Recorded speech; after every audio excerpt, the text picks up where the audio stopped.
Merci Madame le maire. Alors non, pas des questions, je vais faire quelques remarques sur ce qui a été dit. Je tiens aussi à remercier le service financier, comme vous venez de le faire au préalable. Je reviendrai sur le chapitre 12, comme je le fais assez souvent, notamment lors du vote du budget, puisqu'on voit qu'il y a à peu près d'1 million de dépenses supplémentaires. Et ce qui m'ennuie un petit peu, c'est certaines qui étaient prévisibles. Et nous l'avons signalé lors du vote du budget à M. Dufoyer, au niveau des crédits du personnel, serait insuffisant. On reprend quelques lignes, 391 000 € de frais personnels en plus. Je reprends les 85 585 € pour les emplois saisonniers. Alors cette dépense, elle est récurrente en ce qui concerne les animateurs de l'été, même si une augmentation a été constatée cette année, donc on pourrait dire qu'elle est partiellement prévisible.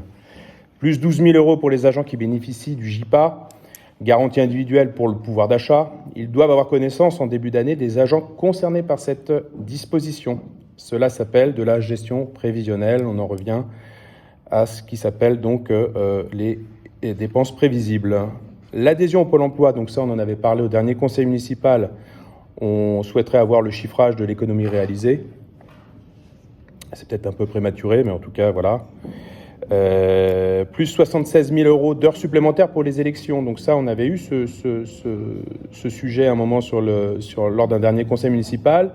L'élection présidentielle était prévue avant le vote du budget primitif. 52 602 €.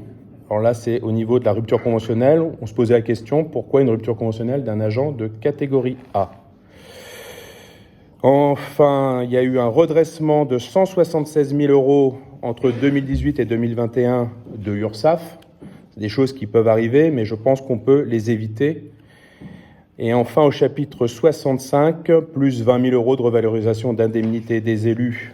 C'était important de le signaler, de le remonter. Voilà, c'est tout. Bon, merci. Non, c'est sur une abstention.